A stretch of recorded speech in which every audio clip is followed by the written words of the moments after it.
வெளியிலேருந்து பார்க்கக்கூடிய ஒரு நபருக்கு நான் ரொம்ப ஹாப்பியாக நிம்மதியாக சந்தோஷமாக வாழ்ந்துட்டுருக்க மாதிரி தென்படலாம். ஆனால் ஏன் மனசுக்குள்ளே பார்த்தா தான் தெரியும் நான் அனுபவிக்கக்கூடிய ரணங்களும் வேதனைகளும். எவ்வளவோ அன்பு நான் ஒருத்தர் மேலே வச்சுருந்தாலும் அதை யாரும் புரிஞ்சுக்கிறதே இல்லை. எனக்குன்னு ஆறுதலாக உண்மையான அன்பு செலுத்த ஒரு நபர் கூட இல்லை. உறவுகளில் அவ்வளோ பிரச்சனை. பணம் சார்ந்து கடன் சுமையில் நான் தவிச்சிட்ருக்கேன். இல்லை கொடுத்த பணம் திரும்பி வரதில்லை. தேவையை நிவர்த்தி பண்ணிக்கிறதுக்கோ இல்லை ஆசைப்பட்ட பொருளை வாங்குறதுக்கு கூட மணியை யோசித்து நான் ஸ்பெண்ட் பண்ணிகிட்டு இருக்கேன் அப்படின்ற மாதிரியோ, இல்லை உடல் அளவில் சில பிரச்சனைகள் எதையுமே நான் மூவ் பண்ண முடியல, என் உடலில் பிரச்சனைகள் இருக்கனால அப்படின்னாலோ, இல்லை ஏதோ ஒரு விஷயத்துக்கு நான் முயற்சி பண்ணுறேன், என்னோட ஒவ்வொரு முயற்சியுமே ஒரு தடையில் போய் தான் முடிஞ்சிட்ருக்கு. எத்தனையோ வருஷம் எக்ஸாம் ப்ரிப்பேர் பண்ணிட்டேன், ஆனால் கிளியர் பண்ண முடியல. என் குழந்தை எத்தனையோ வருஷம் இந்த எக்ஸாமுக்கு கிளியர் பண்ணணும்னு நினச்சிட்ருக்கான், ஆனால் முடிய மாட்டேங்குது. இந்த வீடை கட்டி முடிச்சிடலான்னு நினைக்கிறேன், முடியல. இந்த பிஸ்னஸை சக்ஸஸ் பண்ணலான்னு நினைக்கிறேன், முடியல. இந்த ப்ரொமோஷன் வந்துடும்னு நினைக்கிறேன், ஆனால் ஏதோ ஒரு தடை வந்துக்கிட்டே இருக்குது. என் உடம்புல அவ்வளோ பிரச்சனை, மனசளவில் இதெல்லாம் நினச்சா அவ்வளோ வேதனை எனக்கு இருக்குன்னு ஏதோ ஒரு பிரச்சனையை ஒவ்வொரு மனிதனும் ஒவ்வொரு விதமான பிரச்சனைகளில் வாழ்ந்துக்கிட்டே தான் இருக்கும். இந்த மாதிரி ஏதோ ஒரு பிரச்சனையிலையோ இல்லை இதில் சொல்ல முடியாத ஒரு பிரச்சனை கூட உங்கள் மனசுக்குள்ளே இருக்கலாம். இந்த பிரச்சனைகள்லேருந்து நீங்கள் வெளிவரணும், நீங்கள் ஆசைப்பட்ட அந்த ஒரு அழகான அற்புதமான வாழ்க்கையை நீங்கள் வாழணும்னு ஆசைப்பட்டீங்கன்னா எல்லா ப்ராப்ளத்துக்குமான ஒரு சிங்கிள் சொல்யூஷன், ரொம்ப பவர்ஃபுல்லான சொல்யூஷன் தான் ஹோபோனோபோனோ அப்படின்றது. உங்கள் வாழ்க்கையில் எத்தனை பிரச்சனை இருந்தாலும் நீங்கள் இப்போ இருக்கக்கூடிய இந்த நிலைமையில் இந்த பிரச்சனைகள்லேருந்து உங்களை அப்படியே மாற்றி உங்கள் வாழ்க்கையை சரி செஞ்சு நீங்கள் இப்படி வாழ்ந்தால் நல்லாயிருக்கும் அப்படின்ற மாதிரி ஒரு கனவு வாழ்க்கை வச்சுருக்கீங்க இல்லையா, அதை உங்கள் கைகளில் கொண்டுட்டு கொடுக்கக்கூடிய கோல்டன் கீ தான் ஹோபோனோபோனோ. இப்போது ஹோபோனோபோனோல உங்களுக்கு அந்த 4 ஸ்டேட்மெண்ட் எல்லாருக்குமே தெரியும். I am sorry, please forgive me, I love you so much, thank you so much. ஆனால் 5வது முக்கியமான ஒரு ஸ்டேட்மெண்ட் இருக்குது. அது என்ன? ஒரிஜினலாக ஹோபோனோபோனோ ப்ரேயர் எப்படி பண்ணாங்க, அதுக்கு பின்னாடி இருக்கக்கூடிய அந்த ஒரிஜினாலிட்டி என்ன? நம்ம லைஃப்பை மாற்ற முடியும்னு சொல்கிறீங்களே, மேனிஃபெஸ்டேஷன் பண்ண முடியும்னு சொல்கிறீங்களே, அது எப்படி? மற்றவங்களுக்காக இந்த ஹோபோனோபோனோவை நான் பண்ணலாமா? என் மேலே ஒருத்தவங்க ரொம்ப கோபமாக இருக்காங்க, இல்லை என் குழந்தைங்க என் சொல் பேச்சு கேட்கலை, என் மனைவி என் சொல் பேச்சு கேட்கலை, இதுக்கெலாம் நான் கூட ஹோபோனோபோனோ யூஸ் பண்ண முடியுமா? அவங்க மைண்டை என்னால் மாற்ற முடியுமா? ஹோபோனோபோனோ எந்த டைமில் நான் பண்ணணும்? இதை எப்படி நான் ஸ்டார்ட் பண்ண முடியும்? ஹோபோனோபோனோட உண்மையான அர்த்தம் என்ன? இதை பண்ணும்போது ஒரு சைடு எஃபெக்ட்ஸ் இருக்குதுன்னு சொல்கிறாங்களே, அந்த சைடு எஃபெக்ட்ஸ் என்ன அப்படின்றத பற்றி இதையும் தாண்டி என்னோட கண்ணோட்டத்தில் law of attraction and law of அசம்ஷனோட பேசிக்கே ஹோபோனோபோனோன்னு நான் சொல்லுவேன். அது ஏன் அப்படின்றதையும் இந்த வீடியோவில் நான் உங்களுக்கு கிளியராக எக்ஸ்பிளைன் பண்ணுறேன். நீங்கள் இப்போ தான் நம்மளுடைய சேனலை ஃபர்ஸ்ட் டைம் விசிட் பண்ணுறீங்கன்னா, நம்மளுடைய சேனலில் law of attraction, law of assumptions பற்றி நிறைய விஷயங்கள் டிஸ்கஸ் பண்ணிகிட்ருக்கோம். உங்களுடைய வாழ்க்கையை இந்த மேனிஃபெஸ்டேஷன் பண்ணி நீங்கள் மாற்றணும்னு நினச்சிங்க அப்படின்னா சேனலை இப்போவே சப்ஸ்கிரைப் பண்ணி மேக்னெட்டிக் சோல்ஸ் ஃபேமிலியில் நீங்களும் மெம்பராக இருங்க. உங்கள் வாழ்க்கையை மேம்படுத்துறதுக்காகவும் உங்களுடைய மேனிஃபெஸ்டேஷனை ஃபாஸ்ட் பண்ணுறதுக்காக நிறைய விஷயங்களை நீங்கள் எங்கே லேர்ன் பண்ணிக்க முடியும். Thank you so much for subscribing. ஹோபோனோபோனோவோட பேஸ்மெண்ட் என்னது, அது எப்படி ஒர்க் ஆகுது அப்படின்றத ஃபஸ்ட்டு நம்ம பார்க்கலாம். உங்கள் வாழ்க்கையில் என்னைக்காவது ஒரு இடத்துல நீங்கள் இப்படி யோசிச்சுருக்கீங்களா? ஐயோ, எனக்கு மட்டும் ஏன் எப்படி நடக்குது, நான் ரொம்ப ஜென்யூனாக இருக்கேன், ஆனால் எந்த ஒரு ட்ரூ லவ்வுமே எனக்கு இல்லை, எவ்வளவோ முயற்சி செஞ்சோம், நான் மட்டும் தோற்று போயிட்டே இருக்கேன், அவனுக்கெலாம் பாரு எவ்வளோ லக்கு, எவ்வளவோ லா ஆஃப் அட்ராக்ஷன் டெக்னிக் பூஜையெல்லாம் பண்ணிட்டேன், ஆனால் அதெல்லாம் தெரியாதவன் கூட நல்லா வாழ்ந்துட்டுருக்கான், எனக்கு ஏன் இவ்வளோ விஷயங்கள் நடக்குது அப்படின்னு நீங்கள் எனக்காவது யோசிச்சிருக்கீங்களா? அப்போ இன்டைரக்டாக நீங்கள் என்ன நினைக்கிறீங்க, நான் இப்போது நல்லா இருக்கேன், எந்த ஜென்மத்தில் என்ன பாவம் பண்ணேனோ தெரியலன்னு ஒரு ஸ்பிரிச்சுவல் பர்சனாக இருந்தால் யோசிப்பீங்க. இல்லை இன்கேஸ் நீங்கள் லா ஆஃப் அட்ராக்ஷன் ப்ராக்டிஸ் பண்ணிட்டு இருந்தால் பாசிட்டிவாக தானே இருக்கேன், அப்புறம் இவ்வளோ நெகட்டிவான விஷயங்கள் நடக்குதுன்னு யோசிச்சிருப்பீங்க. அப்போது இதோட உள் அர்த்தம் என்னது? உங்களுடைய வாழ்க்கைக்கு நீங்கள் தான் காரணம் அப்படின்றத உங்கள் உள் மனசில் நீங்கள் பதிய வச்சுருக்கீங்க. அதனால தான் இப்படிப்பட்ட சிந்தனைகள் நீங்கள் யோசிச்சுருக்கீங்க. இப்படி வீடியோவே அப்படிப்பட்ட பர்சன் தான் பார்ப்பாங்க. தன்னோட லைஃப் எப்படி இருக்கட்டும்ன்றவங்கலாம் இந்த லா ஆஃப் அட்ராக்ஷன், இந்த ஹோபோனோபோனோ, இந்த அசம்ஷன், வைப்ரேஷன்ஸ், இந்த பூஜைகள் பற்றிலாம் பார்க்க மாட்டாங்க. அவங்க வேறு ஏதோ ஒன்று என்டர்டைன்மெண்ட்டாக பார்த்துட்ருப்பாங்க. அப்போ உங்களுடைய வாழ்க்கையில் ஏதோ ஒரு ப்ராப்ளம் இருக்குது, அதுக்கான சொல்யூஷன் தேவை, அதை மாற்றணுன்ற வெறி உங்களுக்குள்ளே இருக்கனால தான் இந்த காணொலியை நீங்கள் பார்த்துட்ருக்கீங்க இல்லையா? அப்போ உங்களுக்கு இன்டெரக்டாக புரியுது, இந்த பிரச்சனைக்கு ஏதோ ஒரு இடத்துல நான் காரணமாக இருக்கேன். அது மேபி கர்மாவாக இருக்கலாம், இல்லை என்னுடைய இந்த ஜென்மத்தில் நான் யோசிச்சுட்ருக்கக்கூடிய எண்ணங்கள், என்னை அறியாமல் உள்ளே போயின எண்ணங்களாகவும் இருக்கலாம் அப்படின்னு உங்களுக்கு தெரியுது. இதுதான் ஹோபோனோபோனோவோட அடித்தளம். உன்னை மாற்றினா எல்லாமே மாறும் அப்படின்றது தான் ஹோப்போனோபோனோ வந்து ரொம்ப பேசிக்காக சொல்கிற நமக்கு விஷயம். இந்த பிரச்சனைக்கு நான் காரணம். அப்போ அதுக்கான சொல்யூஷன் யார்கிட்ட இருக்குது? உங்ககிட்ட தான் இருக்குது, நம்ம கிட்ட தான் இருக்குது. இப்போ நான் என் வாழ்க்கையில் ஏதோ ஒரு பிரச்சனை அனுபவிச்சுட்ருக்கேன்னா அதை யாரால் சரி பண்ண முடியும்? என்னால் மட்டும்தான் சரி பண்ண முடியும். அப்போ உங்கள் வாழ்க்கையில் இப்போ இருக்கக்கூடிய பிரச்சனையை உங்களால் சரி பண்ண முடியும்னு ஃபஸ்ட்டு நீங்கள் நம்பணும். இந்த பிரச்சனைக்கு நான் தான் காரணம் அப்படின்றத நீங்கள் அக்செப்ட் பண்ணிவிட்டு அதை என்னால் சரி பண்ண முடியும் அப்படின்ற ஒரு நம்பிக்கை நீங்கள் ஃபஸ்ட்டு கொண்டுட்டு வரணும். ஹோப்போனோபோனோவோட ஃபஸ்ட்டு ரொம்ப மோஸ்ட் இம்பார்ட்டன்ட் ஸ்டெப். ஹோப்போனோபோனோவோட மீனிங் என்னது? டு கரெக்ட் த மிஸ்டேக் வேர் மைண்டில். ஏதோ ஒரு விஷயத்தை நான் சரி பண்ண போகிறேன். எங்கே சரி பண்ண போகிறேன்? என்னுடைய எண்ணங்களில் நான் சரி பண்ண போகிறேன். என்னுடைய எண்ணங்களில் கடந்த கால வாழ்க்கையிலையோ இல்லை நான் யாரையோ பார்த்து கற்றுக்கிட்டதோ இல்லை நானே என் மைண்டுக்குள்ளே ஸ்டோர் பண்ண விஷயங்கள், அந்த நெகட்டிவான விஷயங்கள் எல்லாத்தையுமே நான் அழிச்சிட்டு அதுக்கப்புறமா ஒரு புது விஷயத்தை கொடுக்க போகிறேன். அந்த அழிக்கிற ப்ராசஸ் தான் ரொம்ப இம்பார்ட்டண்ட் நம்ம லைஃப்பில். அந்த ஹீலிங்கை கொடுக்கக்கூடியது தான் இந்த ஹோப்போனோபோனோ. அதாவது டு கரெக்ட் த மிஸ்டேக் வேர் நம்மளுடைய மைண்டில், நம்ம காஸ்மிக்கில், நம்ம எல்லா இடமே எங்கே பதியுது? நம்ம மனசில் பதியுது. நம்ம பண்ணக்கூடிய எல்லா விஷயங்களும், நம்ம கூட பேசக்கூடிய விஷயங்கள் அதே மாதிரி இந்த பிரபஞ்சத்துலேயும் பதிஞ்சிருக்கு இல்லையா? ஸோ அதனால தான் நம்மக்கிட்டேயும் இந்த பிரபஞ்சத்துக்கிட்டேயும் இருக்கக்கூடிய அந்த நெகட்டிவான, நம்மை சார்ந்த நெகட்டிவான விஷயங்கள் எல்லாத்தையும் கிளியர் பண்ணுறது தான் ஹோப்போனோபோனோ அப்படின்னு சொல்கிறாங்க. ஹோ அப்படின்னா ஒரு ஆக்ஷன் எடுக்கிறது, போனோம் அப்படின்னா ஒரு அந்த சரி செய்கிறது. அந்த போனோன்னு 2 டைம் வருது இல்லையா? அப்போ 2 டைம் நம்ம சரி பண்ணுறோம். எங்கே? என்கிட்டையும் இந்த பிரபஞ்சத்துக்கிட்டேயும். இதை வச்சு தான் நம்ம மேனிஃபெஸ்டேஷன் நெக்ஸ்ட்டு பண்ண போகிறோம். ஒரு ஒயிட் போர்டு இருக்குது, அதில் ஆல்ரெடி நிறைய பக்கங்களில் கிறுக்கி இருக்குது, ஒரு சைடு வரைஞ்சிருக்கு, ஒரு சைடு சம்ஸ் ஒர்க் அவுட் பண்ணி பார்த்துருக்கேன். அதுக்கு மேலேயே நான் ஒரு அழகான ட்ராயிங்கை வரைஞ்சேன் அப்படின்னா அந்த அழகான ட்ராயிங் என் கண்களில் தென்படுமா? கண்டிப்பாக தென்படாது. அந்த கிறுக்கல்கள் கூட கலந்து தானே இருக்கும். அந்த மாதிரி நம்ம கர்மானாலையும் இந்த ஜென்மத்தில் நம்ம யோசித்த சில விஷயங்கள், நம்ம பார்த்த சில விஷயங்கள் எல்லாத்தையுமே நம்ம ஃபஸ்ட்டு அழிச்சிட்டு அதுக்கப்புறமா புதுசாக ஒரு விதையை போடும் பொழுது அங்கே அற்புதமான அந்த ட்ராயிங்கை நம்ம பார்க்கலாம், அந்த அற்புதமான செடியை நம்ம பார்க்க முடியும். அப்போ அந்த ஹீலிங் ப்ராசஸ் தான் ஹோப்போனோபோனோ பண்ணுது. இப்போ உங்களுக்கு புரிஞ்சிருக்கும் இங்கே மேனிஃபெஸ்டேஷன் வந்து எப்படி ஒர்க் ஆகுது அப்படின்ட்டுன்னு. ஈவன் நீங்கள் மெடிசன் ஃபீல்ட்லாம் படிச்சிருந்தீங்க அப்படின்னா உங்களுக்கு தெரியும், ஒவ்வொரு டிசீஸ்க்கு பின்னாடியுமே இருக்கக்கூடிய சிம்டம்ஸ் வந்து நம்ம படிப்போம். அதில் வந்து சொல்லியிருப்பாங்க இந்த மன அழுத்தம் அப்படின்றது வந்து ஒரு காரணமாக வந்து அங்கே இருக்கும். அப்போ இந்த மன அழுத்தம்ன்றது நம்ம உடலையும் பாதித்து நம்மளுடைய வாழ்க்கையில் எல்லா விஷயங்களுமே பாதிக்கக்கூடிய ஒரு விஷயமா இருக்குது. உறவாக இருக்கட்டும், பணமாக இருக்கட்டும், எல்லாமே பாதிக்கப்படுறது நம்மளுடைய மனம்னால தான். அப்போ நம்ம மனத்தை ஹீல் பண்ணணும் அப்படின்றதுக்காக தான் இந்த ஹோப்போனோபோனோ டெக்னிக்கை வந்து நம்ம ஃபஸ்ட்டு ஃபாலோ பண்ணுறோம் நம்மளுடைய லைஃப்பில். மற்றவங்களுக்காக நான் ஹோப்போனோபோனோ பண்ணலாமா? என்ன ப்ராப்ளத்தை சால்வ் பண்ணுறதுக்காக அதை யூஸ் பண்ணலாம்? என்ன ஏஜ் குரூப்பில் இருக்கவங்க இதை யூஸ் பண்ணலாம் அப்படின்னா எந்த ஏஜ் குரூப்பில் நீங்கள் இருந்தாலும் யூஸ் பண்ணலாம். எந்த டைமிங்கில் வேணாலும் நீங்கள் ஃபாலோ பண்ணலாம். உங்களுக்காகவும் யூஸ் பண்ணலாம். உங்களுடைய ஒய்ஃபோ, உங்களுடைய குழந்தைகளோ உங்கள் சொல் பேச்சு கேட்கணும், இல்லை ஏதோ ஒரு உறவுக்கிட்ட நீங்கள் பிரிஞ்சு இருக்கீங்க, அந்த உறவுக்கிட்ட நீங்கள் மறுபடியும் போய் சேரணும்னு நினைக்கிறீங்க அப்படின்னா அதுக்கும் இந்த ஹோப்போனோபோனோ யூஸ் பண்ணலாம். பணம் சார்ந்து, உடல் சார்ந்து என்ன பிரச்சனை இருக்கோ எல்லாத்துக்குமே நீங்கள் ஹோப்போனோபோனோவை வந்து தாராளமாக யூஸ் பண்ணிக்க முடியும்.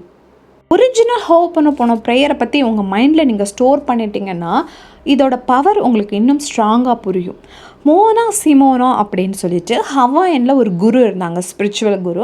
அவங்க தான் ஃபஸ்ட்டு இந்த டெக்னிக்கை வந்து நிறைய பேருக்கு வந்து செமினார் மாதிரி எடுத்து நிறைய இடங்களுக்கு போய் சென்று இதை வந்து வெளி உலகத்துக்கு கொண்டுட்டு வந்தாங்க. அவங்க கிட்ட இருந்து தான் இப்போ நம்ம நிறைய யூடியூப்ஸில் நிறைய புக்ஸ்லலாம் நீங்கள் படிச்சிருப்பீங்க. டாக்டர் ஹியூலன் அப்படின்றவர் வந்து ஹோப்போனோபோனோவோட இந்த 4 ஸ்டேட்மெண்ட்டை வந்து ஷார்ட்டாக நமக்கு கொடுத்தாரு. அப்போ அந்த ஒரிஜினல் ப்ரேயரில் மோனா மேம் என்ன சொல்லியிருக்காங்க அப்படின்னா, ஃபேமிலியாக ஒரு பெரிய குரூப்பாக உட்காந்துருப்பாங்க. உட்காந்துட்டு என்ன ப்ரேயர் பண்ணுவாங்கன்னா, அவங்க நான் இந்த ஜென்மத்திலையோ இல்லை பழைய எப்பயோ ஒரு ஜென்மத்திலையோ இல்லை இந்த உலகத்துக்கே நான் வந்தேன் இல்லையா, முதல்ல ஒரு ஆன்மாவா, அப்போ இருந்து நானோ என்னுடைய உறவுகளோ என்னுடைய முன்னோர்களோ என்ன பாவம் செஞ்சுருந்தாலும் நினச்சிருந்தாலும் தயவு செஞ்சு என்னை மன்னிச்சிரு பிரபஞ்சமே அப்படின்னு அந்த எல்லையற்ற சக்திக்கிட்ட நம்ம கேட்குறோம். நீ என்னை மன்னிச்சிட்ட, அதுக்கு உனக்கு ரொம்ப நன்றி, நான் உன்னை ரொம்ப நேசிக்கிறேன் அப்படின்னு ஒரு டீட்டெயில் ப்ரேயராக தான் ஃபர்ஸ்ட் ஒரிஜினல் ஹோப்பனோபோனோ ப்ரேயர் இருந்தது. அதாவது நம்ம கர்மாவில் எந்த ஜென்மத்திலையோ எந்த நேரத்தில் நான் யாருக்கு என்ன பாவம் பண்ணேனே தெரியல, அதெல்லாம் நம்ம இப்போ அனுபவிச்சுட்ருப்போம் பெண்டிங் கர்மாவா. அதுலேருந்து இப்போ வரைக்கும் எல்லாத்தையுமே நீ வந்து மன்னிச்சு நீ ஏற்றுக்கோ அப்படின்றது தான் ஒரிஜினல் ஹோப்பனோபோனோ ப்ரேயர். அப்போது நீங்கள் இதை ஃபஸ்ட்டு ஸ்டார்டிங்கில் பண்ணும்போது இதே மாதிரி நீங்கள் வந்து இந்த பிரபஞ்சத்துக்கிட்டேயோ இல்லை நீங்கள் இஷ்ட தெய்வத்துக்கிட்டேயோ நீங்கள் வந்து சொல்லணும், நான் என்ன பாவம் பண்ணியிருந்தாலுமே நீங்கள் வந்து என்னை மன்னிச்சிருங்க, எந்த ஜென்மத்தில் யாருக்கு என்ன செஞ்சிருந்தாலும் என்னை மன்னிச்சிருங்க அப்படின்றத ஃபஸ்ட்டு நீங்கள் வந்து உங்களுடைய இஷ்ட தெய்வங்கள்கிட்ட கொஞ்ச நாள் வந்து நீங்கள் வழிபட்டுக்கிட்டே வரணும். ஹோப்பனோபோனோவோட அந்த 5th ஸ்டேட்மெண்ட் பார்க்குறதுக்கு முன்னாடி இந்த 4 ஸ்டேட்மெண்ட்டை ஃபஸ்ட்டு நம்ம ஷார்ட்டாக இங்கே பார்த்துடலாம். ஐ ஆம் சாரி, ஆமாங்க நான் தான் இந்த பிரச்சனைக்கு காரணம் அப்படின்னு இந்த பிரபஞ்சத்துக்கிட்டேயோ இல்லை உங்கள் இஷ்ட தெய்வத்துக்கிட்டேயோ ஆமாம் அப்படின்னு அந்த பொறுப்பை எடுத்துக்கிறோம்ல, அதுக்கு தான் ஐ ஆம் சாரி அப்படின்னு சொல்கிறோம். ப்ளீஸ் ஃபர்கிவ் மீ, என்னைய மன்னிச்சிரு, நான் எந்த ஜென்மத்தில் எப்போ யாருக்கு பாவம் பண்ணியிருந்தாலும் என்னைய மன்னிச்சிடு. இப்போ பண பிரச்சனையா, அதை என் எண்ணங்களால் ஈர்த்திருப்பேன், இல்லை என் கர்மானால இதை நான் என் வாழ்க்கையில் இப்போ அனுபவிச்சுட்ருக்கேன், அதுக்கு என்னைய மன்னிச்சிரு. இப்போது நீங்கள் நம்ம ரோட்டில் நடந்து போயிட்டுருக்கீங்க, நான் வந்து உங்களை தெரியாமல் இடிச்சிட்டேன், நான் சாரின்னு கேட்டால் நீங்கள் என்ன பண்ணுவீங்க? பரவாயில்லங்க அப்படின்னு சொல்லிட்டு போயிடுவீங்க. ஒரு மனுஷன் நம்மளே ஒருத்தவங்களை மன்னிக்கும் போது அவ்வளோ பெரிய கடவுள், இவ்வளோ பெரிய பிரபஞ்சம் நம்மளை மன்னிக்காதா? அப்போ அதுக்கிட்ட மனசார உணர்ந்து ப்ளீஸ் என்னை மன்னிச்சிருன்னு சொன்னீங்கன்னா கண்டிப்பாக பிரபஞ்சம் மன்னிச்சிரும். கேட்க நிறைய இடங்களில் கோபப்படுறதை தவிர்ப்பீங்க, நிறைய இடத்துல பொறாமை குணம் வந்து உங்களை கைவிட்டு போகும், நிறைய இடத்துல ஒருத்தவங்களை வந்து ஹார்ஷாக வந்து திட்டுறது, அவங்கள நடத்துறது, இந்த மாதிரியான விஷயங்கள் எல்லாமே உங்கள் லைஃப்பில் வந்து போகும். ஏன்னா உங்களை அறியாமலே நீங்கள் திருந்த ஆரம்பிப்பீங்க. ஆமாம் நான் சாரி கேட்டுட்டு மறுபடியும் அந்த தவறை பண்ணக்கூடாதுன்னு நினைக்கக்கூடிய ஆண்மக்கள் மட்டும்தான் இந்த வீடியோவே பார்க்க முடியும் இல்லையா? அப்போ அந்த எண்ணம் உங்கள் வாழ்க்கையில் வந்து வரும். Next statement, thank you so much. இந்த கிராட்டிடியூட் அப்படின்ற ஒரு விஷயம் உங்கள் வாழ்க்கையில் ரொம்ப முன்னேற்றத்தை ஏற்படுத்தும், பயங்கரமான ஒரு விளைவை கொடுக்கக்கூடிய ஒரு விஷயம் நன்றி எழுதுதல் அப்படின்றது. அட்லீஸ்ட் நீங்கள் நன்றி செலுத்தவாத செய்யுங்க. இப்போது நம்ம ஒரு ஷாப்பிங் போகிறோம், அங்கே முடிச்சுட்டு வெளியே வரும்போது தேங்க்ஸ் சொல்கிறதுக்கும் நம்ம ரொம்ப தாகத்தில் இருக்கோம், ஆனால் இங்கே சுற்றி முற்றி பார்க்குறோம் தண்ணியே கிடைக்கல, யாரோ ஒருத்தவங்க பக்கத்தில் வந்து உட்காராங்க, அவங்களுக்கு தண்ணி குடிச்சிட்ருக்காங்க, நம்ம ஏக்கமாக பார்க்கும்போது அவங்க நமக்கு தண்ணி கொடுக்குறாங்க அப்படின்னா அப்போது நம்ம நன்றி சொல்கிறதுக்கும் வித்தியாசம் இருக்கு இல்லையா? அப்போ மனசுலேருந்து வரும் அந்த நன்றி. அந்த மாதிரி உங்களுடைய வாழ்க்கையில் இப்போ நீங்கள் அனுபவிச்சுட்ருக்கக்கூடிய நல்ல விஷயங்களுக்கும் இதுக்கு முன்னாடி உங்களுக்கு கிடைத்த அற்புதமான விஷயங்களுக்கும் நீங்கள் மனசுலேருந்து நன்றி அப்படின்னு இந்த இறைவனுக்கு செலுத்தும் பொழுது எல்லா விஷயங்களுமே உங்கள் லைஃப்பில் நல்லதாகவே நடக்கும். பிரபஞ்சம் மகிழ்ந்து போகும். ஐயோ நான் கொடுக்குறதுக்கு இவன் இவ்வளோ ஹாப்பியாக இருக்கானே, அப்போ நான் இன்னும் இவனுக்கு நிறைய தருவேன் அப்படின்னு அது நினைக்கும். இப்போ நம்மளே இருக்கோம், யாருக்கும் வந்து நம்ம ஹெல்ப் பண்ணிகிட்டே இருக்கோம், அந்த ஹெல்ப்பை அவங்க வேல்யூடே பண்ணலை, ஒரு தேங்க்ஸ் சொல்கிறது கூட விட்டுருங்க, அது அவங்க நீ பாரு இப்படி பண்ணியிருக்கா அப்படி பண்ணியிருக்கா, இந்த ப்ராஜெக்டை இன்னும் கொஞ்சம் நல்லா பண்ணியிருக்கலாம், இதை நானே ப்ரெசென்ட் பண்ணி தான் நல்லா பண்ணியிருப்பேன், நீ என்ன டைப் பண்ணி கொடுத்துருக்க, இங்கே பாரு அங்கே மிஸ்டேக் விட்டுருக்க, இந்த மிஸ்டேக்னு சொல்லி நம்மளை சொன்னாங்க அப்படின்னா நெக்ஸ்ட்டு அவங்களுக்கு உதவி பண்ணுறதுக்கு நமக்கு தோணுமா? நீங்கள் யாருக்கும் ஒரு பிடிச்சவங்களுக்கு போய் சாரீ எடுத்துகிட்டு போய் கொடுக்குறீங்க, இந்த கலர் நல்லா இல்லை, இந்த பார்டர் நல்லா இல்லை, இந்த டிசைன் நல்லா இல்லைன்னு சொன்னால் நமக்கு நெக்ஸ்ட் டைம் அவங்களுக்கு நம்ம ப்ரெசென்ட் பண்ணுவோமா? அதை தான் இந்த பிரபஞ்சமும் பண்ணும். எந்த அளவுக்கு பிரபஞ்சத்துக்கிட்ட நன்றி செலுத்த ஆரம்பிக்கிறீங்களோ உங்கள் வாழ்க்கை அற்புதமாக மாறும். இந்த next I love you so much. அன்பே சிவம், அன்பே கடவுள். இதுக்கு மேலே இந்த ஸ்டேட்மெண்ட்டை எப்படி டிஸ்கிரைப் பண்ணுறது? நீங்கள் எப்போல்லாம் அன்பை வந்து வெளிப்படுத்துகிறீங்களோ உங்கள் வாழ்க்கை ரொம்ப உன்னதமாக மாறும். ஒருத்தவங்க உங்ககிட்ட இருக்காங்க, உங்கள் கூடயே ட்ராவல் பண்ணிகிட்ருக்காங்க, அது உங்களோட பேரண்ட்ஸாக இருக்கலாம், உங்களுடைய சில்ட்ரன்ஸாக இருக்கலாம், உங்களுடைய ஒய்ஃப், உங்களோட ஹஸ்பண்ட், யாராக இருந்தாலுமே அவங்கக்கிட்ட நீங்கள் உண்மையாக அன்பை செலுத்துங்க. உங்கள் வாழ்க்கை வந்து ரொம்ப உன்னதமாக மாறும். இப்போ உங்களுக்கு தோணலாம், நான் என் குழந்தைங்களை அவ்வளோ வளர்த்தேன் மேம், ஆனால் என்னன்னு கூட கால் பண்ணி கேட்க மாட்டுறாங்க, ஹஸ்பண்ட் பேச்சை கேட்டுக்கிறாங்க, ஒய்ஃப் பேச்சை கேட்டுக்கிறாங்க, இல்லை நான் ரொம்ப என் ஹஸ்பண்ட் மேலே நம்பிக்கை வச்சுருக்கேன் மேம், ஆனால் அம்மா பேச்சு தான் கேட்குறாரு, அக்கா பேச்சு தான் கேட்குறான்னு உங்களுக்கு தோணலாம். ஆனால் நீங்கள் எந்த எதிர்பார்ப்புமே இல்லாமல் இந்த ஹோப்பனோ ப்ரேயரை நம்பி உண்மையான அன்பை மட்டும் நான் உங்களுக்கு கொடுக்குறேன் அப்படின்னு நீங்கள் சொல்லிக்கிட்டே வாங்க, கண்டிப்பாக உங்களுடைய வாழ்க்கை மாறும். 5th இம்பார்ட்டண்டான ஸ்டேட்மெண்ட், இப்போ இருக்க காலகட்டத்தில் எல்லோரும் யூஸ் பண்ணக்கூடியது, அட்வான்ஸ் ஹோப்பனோபோனோவில் வந்த ஒரு statement, I forgive my self. இந்த பிரபஞ்சத்தில் இந்த பெரிய ஆன்மாக்கிட்டேருந்து பிரிஞ்சு வந்த துணை ஆத்மாக்கள் தான் நீங்களும் நானும் நம்ம எல்லாருமே. அப்போது நானே என்னைய மன்னிச்சுக்கிற போது இந்த பிரபஞ்சத்தோட ஒரு பகுதி தான்னா, அப்போ நான் என்னைய மன்னிச்சுக்கும் போது பிரபஞ்சத்தின் ஒரு பகுதியை மன்னிச்சுட்டதா அர்த்தம். ஸோ ஃபஸ்ட்டு நானே என்னைய மன்னிச்சுக்கிறேன். இன்னொரு கோணத்தில் பார்த்தோம் அப்படின்னா, நான் தான் இந்த பிரச்சனை எல்லாத்துக்கும் காரணம், ஃபஸ்ட்டு அதனால் நானே என் உடம்பை ஹர்ட் பண்ணியிருப்பேன், எனக்கு பிடிக்காத பர்சனை திட்டி கோபப்பட்டு நான் சாப்பிடாமல் இருந்திருப்பேன், இல்லை ஏதோ ஒரு விஷயங்கள் பண்ணியிருப்பேன், அப்போ என் உடம்பை ஹர்ட் பண்ணியிருக்கேன், என் மனசை ஹர்ட் பண்ணியிருக்கேன், என்னுடைய செல்ஸ் எல்லாத்தையும் நான் ஹர்ட் பண்ணியிருக்கேன், அப்போ எனக்கு நானே சாரி கேட்டுக்கிறேன் அப்படின்றது இது இன்னொரு அர்த்தம். இதை முக்கியமாக இன்னொரு விஷயமா என்னோட குரு எனக்கு எப்படி டீச் பண்ணாங்க அப்படின்னா, வாழ்க்கையில் நீ யாரெல்லாம் மன்னிக்கணும்னு நினைக்கிறியோ டெய்லியும் ஒருத்தவங்களா எடுத்து நீ மன்னிக்கணும் அப்படின்னு சொல்லிட்டு, ஒரு நபரை எடுத்து ரொம்ப நம்மளை ஹர்ட் பண்ணி ரொம்ப நம்மளை வாழ்க்கையில் வந்து அழ வச்ச இல்லை நம்மளை வந்துட்டு காயப்படுத்தின ஒரு நபரை வந்து நீங்கள் இதுலேருந்து விடுவிக்கணும் அப்படின்னா அவங்களுக்கு மட்டுமே ஒரு 2-3 டேஸ் நீங்கள் ஸ்பெண்ட் பண்ணி நான் உன்னை மன்னிச்சிட்டேன் அப்படின்னு சொல்லும் பொழுது வெறும் வாயை திறந்து மட்டும் சொல்லுங்கள், மனசார நமக்கு ஃபஸ்ட்டு சொல்ல வராது. ஜஸ்ட் நம்ம அப்படி சொல்லும்போது என்ன ஆகுது அப்படின்னா, நம்ம ஒருத்தவங்க நம்மளை காயப்படுத்திட்டாங்க, இப்போ நீங்கள் என்னை அடிச்சிட்டிங்க, ஆனால் நீங்கள் என்னை அடிச்சிட்டிங்களே அப்படின்ற அந்த கோபத்துலையோ இல்லை ஐயோ அவங்க அடிச்சிட்டாங்களே அப்படின்ற அந்த மன வருத்தத்துலையோ நான் இருக்கும்பொழுது என்ன நடக்குது, நீங்கள் என்னுடைய கன்னத்தில் பலார்னு ஒரு அறை விட்டுட்டு நீங்கள் நகர்ந்து போயிட்டீங்க. ஆனால் என்னுடைய வாழ்க்கையில் அதை சுமந்துட்டு இருக்கிறது யார்? நான் தான். அந்த சுமை இன்னும் சுமக்க என்ன ஆகுது அப்படின்னா, அந்த மாதிரி நெகட்டிவான விஷயங்களை தான் நான் ஈர்க்கிறேன். என் உடல் அளவுலையும் பல உபாதைகளை நான் ஏற்படுத்திக்கிறேன். எல்லாமே நம்மளை நாமே ஹர்ட் பண்ணிக்கிறோம். அட்லீஸ்ட் நம்ம நல்லா இருக்கணும் அப்படின்றதுக்காகவாது அந்த ஒரு பர்சனை நீங்கள் மன்னிச்சிருங்க அப்படின்றது தான் ஃபஸ்ட்டு எனக்கு என் குரு சொல்லி கொடுத்தது. இது எனக்கு ரொம்பவே ஹெல்ப் பண்ணிச்சு என்னுடைய வாழ்க்கையில். தயவு செஞ்சு நீங்களும் வந்து அதை ட்ரை பண்ணி பாருங்கள். ஹோபோனோபோனோவை எப்படி ஸ்டார்ட் பண்ணுறது? உங்களுக்கு ரிலேஷன்ஷிப் ப்ராப்ளம் இருக்கலாம், ஹெல்த் இஷ்யூஸ் இருக்கலாம், மனி இஷ்யூஸ் இருக்கலாம், பிஸ்னஸ் இஷ்யூஸ் இருக்கலாம். இதுக்கெல்லாமே அட்வான்ஸ் ஹோபோனோபோனோ இருக்குது. இல்லை செப்பரேட்டாக எப்படி பண்ணணுன்றதை நான் சீக்கிரமே உங்களுக்கு வீடியோஸாக தரேன். அதுக்கு முன்னாடி நீங்கள் இதை எப்படி ஸ்டார்ட் பண்ணலாம் அப்படின்னா, நான் சொன்ன மாதிரி இந்த பிரபஞ்சத்துக்கிட்டேயோ இல்லை உங்கள் இஷ்ட தெய்வத்துக்கிட்டேயோ நான் எந்த ஜென்மத்தில் என்ன பாவம் பண்ணேன்னு தெரியல, என்னை மன்னிச்சிடு அப்படின்னு மனசார ப்ரேயர் பண்ணிவிட்டு இந்த ஹோபோனோபோனோவை ஒரு 5 to 10 minutes வந்து நீங்கள் சாண்ட் பண்ணலாம். இல்லை 1 or 8 times வந்து நீங்கள் எழுதலாம், சொல்லலாம். இப்படி நீங்கள் என்ன வேணாலும் பண்ணிக்கலாம். இல்லை தூங்கி எழுந்த உடனே சொல்லலாம், இல்லை தூங்க போகிறதுக்கு முன்னாடி சொல்லலாம். இல்லை ரொம்ப சீக்கிரமே எனக்கு இந்த பிரச்சனையிலேருந்து வெளிவரணும் அப்படின்னு நீங்கள் நினச்சிங்கன்னா ஓம் நமச்சிவாய மாதிரி டாக் அண்ட் வாக் வித் ஹோபோனோபோனோ எப்போவுமே ஹோபோனோபோனோ நீங்கள் சாண்ட் பண்ணிகிட்டே இருக்கலாம். உங்களுக்கு என்ன விஷயத்துக்காக இந்த ஹோபோனோபோனோ செப்பரேட்டாக வேணும்? ரிலேஷன்ஷிப்பா, மனியா, பிஸ்னஸா, இல்லை எக்ஸாம்ஸா அப்படின்றத வந்து கீழே எனக்கு கமெண்ட்ஸ் பண்ணுங்கள். எந்த கமெண்ட்ஸ் நிறைய வருதோ அந்த வீடியோவை நம்ம ஃபஸ்ட்டு போட்டுட்டு அதுக்கடுத்து எல்லா வீடியோஸும் கண்டினியூஸாக வரதான் போகுது. இந்த ஹோபோனோபோனோவோட சைட் எஃபெக்ட்ஸ் பார்க்கறதுக்கு முன்னாடி நான் 2 இம்பார்ட்டண்டான விஷயம் சொல்கிறதுக்கு மறந்துட்டேன். இந்த வீடியோ மட்டும் நீங்கள் முடிஞ்ச அளவுக்கு ப்ளீஸ் உங்கள் ஃப்ரெண்ட்ஸ் அண்ட் ஃபேமிலி குரூப்பில் வந்து நீங்கள் ஷேர் பண்ணுங்கள்.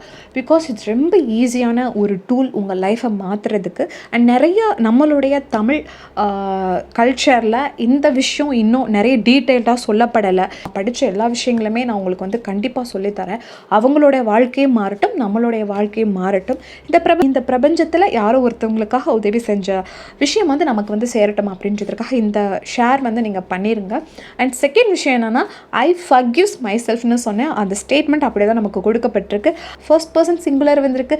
ஸோ வந்துட்டு நீங்கள் ஃபர்கிவ்னு ப்ளூரல் வேர்ப் தானே யூஸ் பண்ணணும்னு கேட்காதீங்க. நமக்கு ஸ்டேட்மெண்ட் வந்து அப்படி தான் கொடுக்கப்பட்டிருக்கு. ஓகே, இப்போ இதோட சைட் எஃபெக்ட்ஸ் என்ன அப்படின்னு நீங்கள் பார்த்தீங்கன்னா, ஸ்டார்டிங் ஸ்டேஜில் வந்து நம்ம ஹோபோனோபோனோ ப்ராக்டிசஸ் பண்ணும் பொழுது சின்ன சின்ன அரிப்புகள் நம்ம ஸ்கின்னில் எங்கேயாவது ஒரு அலர்ஜி மாதிரி வர்றது, ஆர் ரன்னிங் நோஸ், இல்லை வந்து நமக்கு தலைவலி வர்றது, சின்ன தலைவலி தான், நீங்கள் ரொம்ப பெருசாலாம் நினச்சிக்க தேவையில்ல. இந்த மாதிரியான சின்ன சிம்டம்ஸ் வந்து ஒரு சிலருக்கு ஒர்க் ஆகலாம். அப்போ நீங்கள் பயந்துக்க தேவையில்ல, ஐயோ என்னமோ நடக்குது இதை நம்ம விட்டுறலாம் அப்படின்னு நினைக்க தேவையில்ல. பிகாஸ் உங்ககிட்ட இருக்கக்கூடிய சில நெகட்டிவ் விஷயங்கள் வந்து வெளியேறது அப்படின்றது தான் வந்து இந்த சைட் எஃபெக்ட்ஸ் மூலமாக நம்ம தெரிஞ்சுக்கணும். இது ஒர்க் ஆகுது அப்படின்ற நம்பிக்கையோட வந்து நீங்கள் இதை வந்து முன்னெடுத்து போகலாம்.